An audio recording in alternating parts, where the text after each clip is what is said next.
80 years is a long time. It's a long time to live if you're a person. It's even longer if you're a company. The list of companies that have lasted as long or longer than our company, the Termo Company, is relatively short. Many are American institutions that have survived through both good and bad economic times. In the long haul, they showed the resiliency and tenacity to keep going, changing with the times, and making business happen every day. So it's no surprise that Termo has been around for 80 years. The years haven't always been easy, but with our adventurous, can-do, pioneering spirit, they have indeed been rewarding. Our story starts with a family, more specifically, an entrepreneur, E.E. Combs, who put his home on the line to start a company. 5 years after oil is discovered on Signal Hill in 1921, Mr. Combs mortgages his house to drill his first well on Signal Hill. The year was 1926. You could say Mr. Combs had no problem committing to a venture. 2 years later, fire broke out at the Hope Well in Long Beach. The damage is so devastating that Mr. Combs is forced to take on partners. His search begins immediately. 2 years after discovering oil at the Fox Well in East Texas in 1931, E.E. Combs would formalize his working partnership with Roscoe Oakes, a retired Union Carbide executive who provided capital for their new venture. They would call it the Termo Company, which is from the first initials of their names and their wives, Thelma, Ernest, Roscoe, Margaret Oakes. When my grandfather was restarting the oil business for the second or third time, he was out of money, and he'd found this property in Huntington Beach where he wanted to drill some wells. And through a mutual friend, was introduced to a man named Roscoe Oakes, who was a retired Union Carbide senior vice president. And Mr. Oakes wanted to dabble in the oil business. He was a tremendous industrialist, art collector, lived in San Francisco, a very, very wealthy man. And they came across, my grandfather came across this property owned by Getty, about right along the beachfront on Pacific Coast Highway in Huntington Beach. In 1935, Termo began drilling and operating in the Huntington Beach field in Orange County. They would eventually produce from 16 wells in this field. In 1941, America enters World War II. Termo is recognized for producing oil supplies vital to the war effort. In 1953, tragedy strikes. E.E. Combs dies of cancer, and after a period of transition, Friend Combs, E.E.'s son and Eldridge Combs' brother, becomes president. Their half-brother Ernie continues to stay involved as an investor in the Termo Company.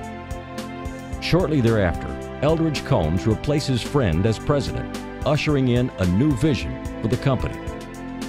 Friend would continue to be active in Termo until his death in 1982. 9 years later, Termo discovers the Brentwood Field in Contra Costa County.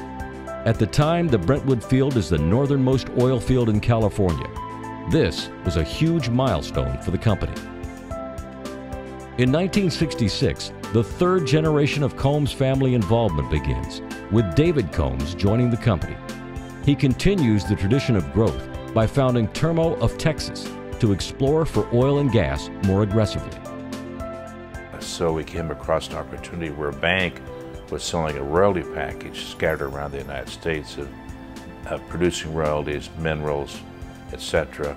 And so that was when I formed Termo of Texas to buy that. And I had to guarantee a $100,000 bank line. And that was literally the whole purchase price of the royalty package. And obviously my net worth was not $100,000, but I was willing to take that risk, the risk of losing our home, and with the family support, and because I was so confident this was a good acquisition and I could use this as a springboard to build a new company in effect and not compete with the Termo Company. 1970 sees continued success for Termo of Texas as Schrack No. 1 well in Kimball County, Nebraska comes online at 200 barrels a day. The production would last 2 years at that rate. In 1981, David Combs becomes president of Termo. 6 years later, he would merge Termo and Termo of Texas. kicking off a new wave of growth with acquisitions, purchases, and expansion projects in California, Colorado, Louisiana, Wyoming, North Dakota, Montana, Oklahoma, and Texas.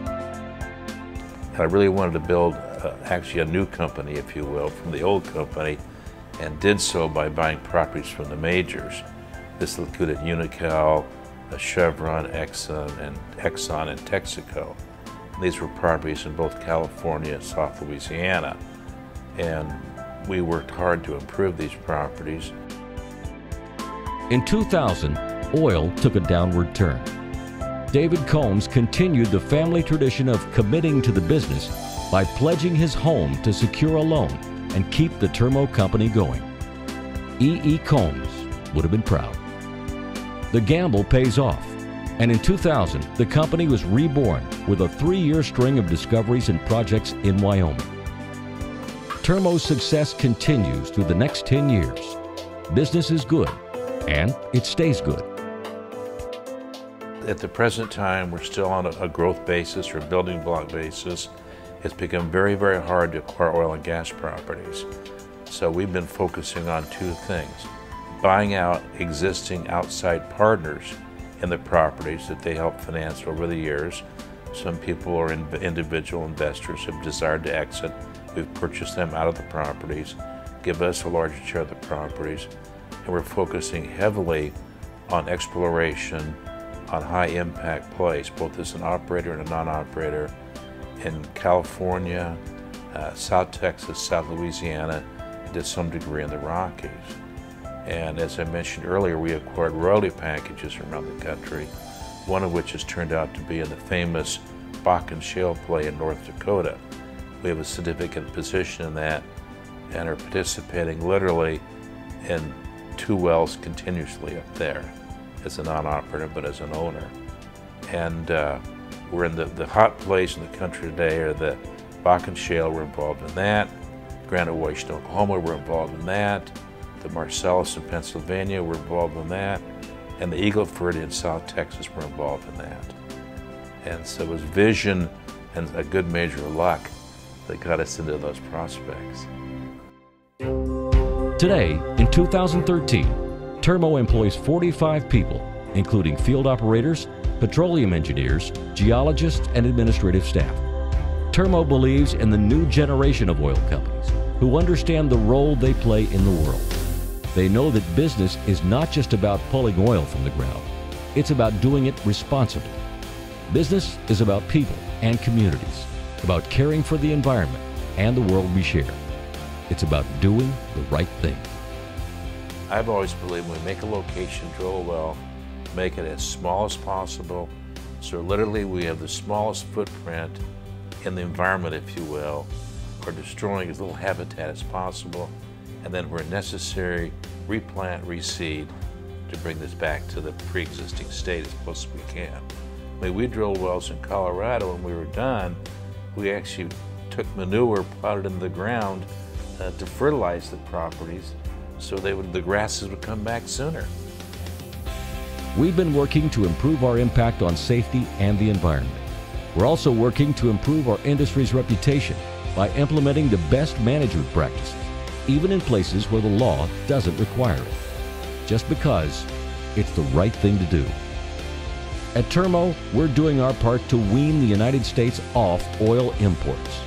We're working towards a future where we envision a United States that no longer imports its oil.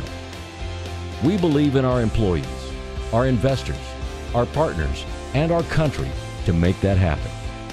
It's amazing how far we've come in 80 years. And we look forward to our continued journey over the next 80 years.